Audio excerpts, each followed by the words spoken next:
Aleluia, aleluia. O Senhor esteja convosco. Ele está no meio de nós. Proclamação do Evangelho de Jesus Cristo, segundo Mateus. Glória a vós, Senhor. Naquele tempo, quando Jesus andava à beira do mar da Galileia, viu dois irmãos, Simão, chamado Pedro, e seu irmão André. Estavam lançando a rede ao mar, pois eram pescadores. Jesus disse a eles: segui-me, e eu farei de vós pescadores de homens. Eles imediatamente deixaram as redes e o seguiram. Caminhando um pouco mais, Jesus viu outros dois irmãos, Tiago, filho de Zebedeu, e seu irmão João. Estavam na barca com seu pai, Zebedeu, consertando as redes. Jesus os chamou. Eles imediatamente deixaram a barca e o pai e o seguiram. Palavra da salvação. Glória a vós, Senhor. Que pelas palavras do Santo Evangelho sejam perdoados os nossos pecados.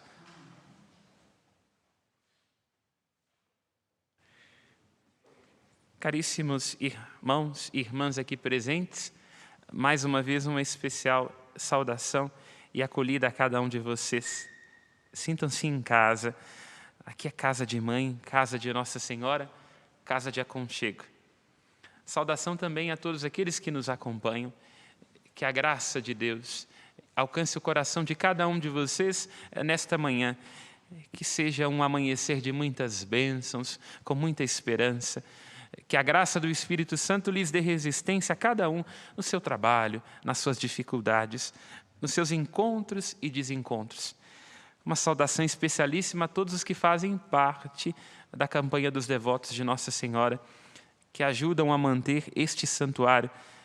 Obrigado pela generosidade de cada um de vocês e que nós nos arrisquemos, os que ainda não fazem parte desta família, para que possam ajudar e colaborar com a obra de evangelização do nosso querido santuário, da casa da mãe e padroeira do estado de Minas Gerais. Nós nos encontramos hoje diante da festa do apóstolo Santo André.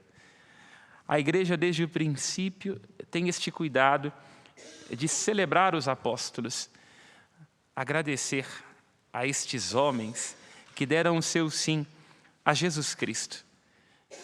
Temos o cuidado de celebrar sempre a festa dos apóstolos e jamais nos esqueceremos dos apóstolos, porque eles foram as primeiras testemunhas de Jesus Cristo. Os primeiros homens a quem, como escutamos no Evangelho de Mateus, deixaram-se olhar por Jesus Cristo. É aqui que se inicia a fé. A fé não se inicia com um encontro com uma ideia, com uma doutrina. A fé não se inicia pelo fato de que alguém tenha dado testemunho sobre Jesus ou tenha falado coisas belas a seu respeito. A fé dos apóstolos, a fé da igreja, a nossa fé, encontra-se com o fato de que o amor nos amou e nos olhou em Jesus Cristo. É o olhar de Deus que invade o nosso coração e nos chama. E assim nós reconhecemos aquilo que diz o salmo que nós cantávamos. O som de Deus, a voz de Deus, a sedução de Deus, a sua palavra invade os nossos corações e a nossa vida torna-se outra. Quem quer que tenha sido invadido por este olhar e por esta palavra, deixa tudo, porque encontrou tudo. E deixar aqui não significa deixar de comprar ou de fazer ou de ter preocupações. Deixar aqui significa reconhecer que nós não pertencemos a nenhuma das coisas que possuímos. Nós não somos do nosso carro, nós não somos dos nossos bens, nós não somos da nossa casa, nós não somos das nossas ilusões. Nós devemos ser de Jesus Cristo. Ele que nos comprou na sua cruz. Ele é que rasgou o céu e desceu do céu, tornando-se homem, assumindo a nossa condição humana, para nos comprar com seu amor, com seu olhar e com seu sangue. Todos nós que escutamos Jesus Cristo, como escutaram os primeiros apóstolos, como escutou André, fazemos a experiência daquilo que diz o Salmo, um som que ressoa dos nossos corações. Não é um som de discursos, nem frases, nem de palavras. Nós não anunciamos uma ideia bonita. Nós não anunciamos palavras bonitas. Há 2000 anos, desde os primeiros apóstolos chamados na Galileia, até o último que por este mundo se arriscar a anunciar o nome de Jesus Cristo, nós estamos dizendo de uma paixão pelo Senhor, de nós que nos deixamos seduzir pela sua palavra, que é uma palavra anterior a qualquer palavra. Não se trata de algo que convence a nossa mente, não se trata algo da lógica, se trata de uma experiência. Quando a gente se deixa invadir por este som que ressoa, isto é, que entra pelos nossos ouvidos e invade toda a nossa alma, nós nos encontramos diante da palavra das palavras.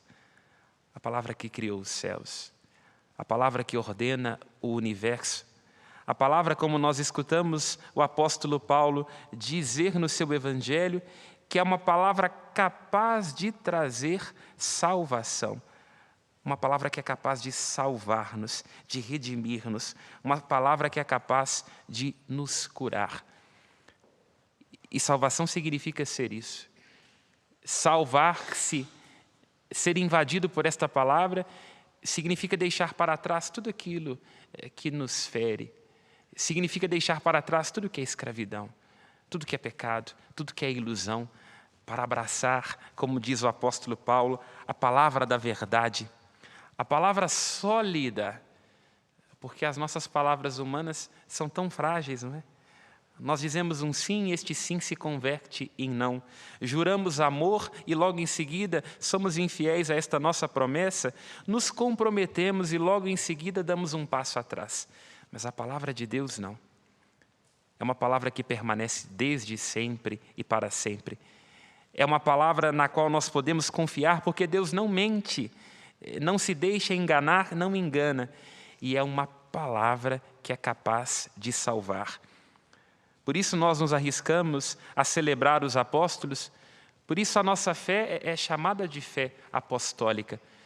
Porque estes homens foram os primeiros que se deixaram seduzir por esta palavra e deixaram tudo por causa do tudo que é esta palavra.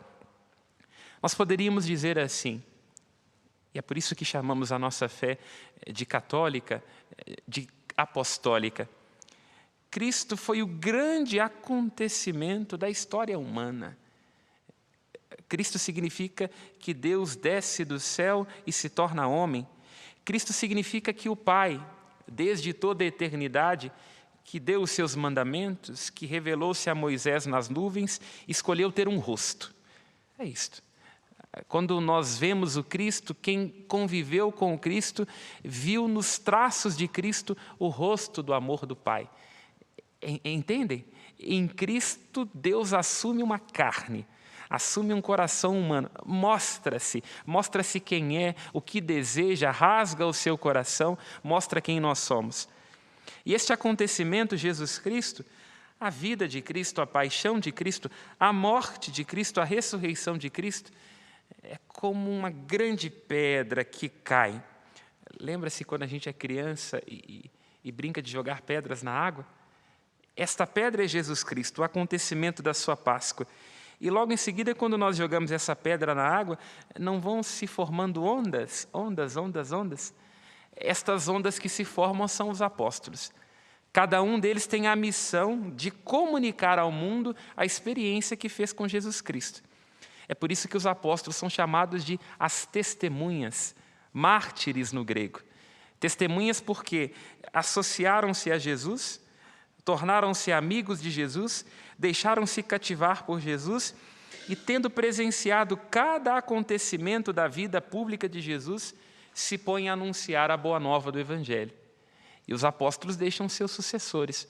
Logo depois dos apóstolos vêm os bispos, os presbíteros, os padres, os diáconos e cada pessoa que se deixa encontrar por Jesus Cristo. Por isso nós dizemos que a fé da nossa igreja é uma fé apostólica. O que significa isso? Significa que não é uma fé que nós inventamos. Eu, por melhor que seja como padre, não posso aqui agora me colocar a anunciar um evangelho que não seja Jesus Cristo. Não posso me colocar a dizer aquilo que contradiz o que os apóstolos disseram, porque eles conviveram com Jesus. tiveram Cristo diante dos olhos, escutaram a sua palavra e transmitiram aquilo que eles mesmos receberam. Por isso a fé dos apóstolos é o fundamento daquilo que nós cremos.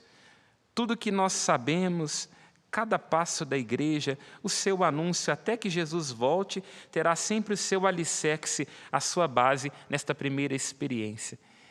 Eles tiveram a graça de conviver com Jesus. E insisto, quando nós dizemos que a nossa fé é apostólica, nós queremos dizer que nós cremos num Deus que caminhou na história. Nós não cremos numa ideia bonita, nós não cremos numa ilusão. Nós cremos em alguém que passou por este mundo e deu a sua vida por amor de nós. Significa, então, que a nossa fé não é uma invenção. É uma fé daquilo que de fato aconteceu no ano zero na Galileia. É uma fé baseada naqueles que conviveram com Jesus Cristo. É uma fé baseada na realidade, na visita que Deus fez na história. E nós podemos nos orgulhar, sobretudo, porque há tantos que se propõem hoje em dia a fundar igrejas, não é? Abrem portas aqui e acolá e se propõem pretensamente a ser igreja de Jesus Cristo. Não, nós na nossa fé católica, compreendemos desde o princípio, sem que isso signifique desprezar os outros com a sua expressão de fé, mas tendo consciência do tesouro, daquilo que nós experimentamos. Quer dizer, nós, na nossa fé católica, compreendemos essa riqueza. Não somos nós que inventamos a roda. Não é um de nós que abre uma porta a partir de hoje e se colocará a anunciar Jesus Cristo. Mas há uma sucessão ininterrupta. Quando nós voltamos ao Papa Francisco, atrás dele ao Papa Bento, atrás a João Paulo II, atrás de João Paulo II, João Paulo I, João Paulo VI, João 23, até chegar o próprio apóstolo São Pedro. Entendem? Há uma cadeia ininterrupta, há uma comunicação, onde cada um foi transmitindo a experiência que teve com Jesus Cristo. Pedro e André experimentam Jesus Cristo, que transmitem para outro, para outra, para outra e para outra, e a fé chega até cada um de nós. Não nos esqueçamos que esta é a nossa alegria. Não nos esqueçamos de que a fé cristã católica não se apoia sobre a areia, mas sobre a rocha que é Jesus Cristo e sobre o fundamento dos apóstolos. Por isso, nós não temos que ter sobre os nossos ombros o peso de inventar uma fé. Nós não temos que ter sobre os nossos ombros o medo de estarmos depositando a nossa confiança em algo que nós não temos certeza. A nossa fé é apostólica e, portanto, sólida. Nós cremos naquilo que disseram aqueles que conviveram com Jesus Cristo. E se algum de nós termina esta reflexão dizendo, tiver ainda alguma dúvida sobre a veracidade, a verdade do que foi Jesus Cristo, nos perguntemos, alguém se animaria a dar a vida por uma mentira ou por uma história? Pois bem, todos os apóstolos, exceto São João, deram a vida por Jesus Cristo. Ninguém dá uma vida por uma ideia, por uma ilusão. Estes homens deram a sua vida porque se deixaram encontrar e invadir pela verdade que é Jesus Cristo. Deram o seu tudo pela experiência que fizeram e transformaram-se profundamente. Por isso nós podemos nos arriscar profundamente a crer nesta fé, nesta sua solidez. E o sangue dos apóstolos, o sangue do apóstolo Santo André e de todos os outros, nos dá testemunho. O Senhor ressuscitou de verdade, apareceu a Simão, apareceu aos discípulos, aos apóstolos que conviveram com Ele. Essa é a nossa fé, razão de nossa alegria, razão da nossa esperança. Louvado seja nosso Senhor Jesus Cristo. Dirijamos ao coração do nosso Deus as nossas preces.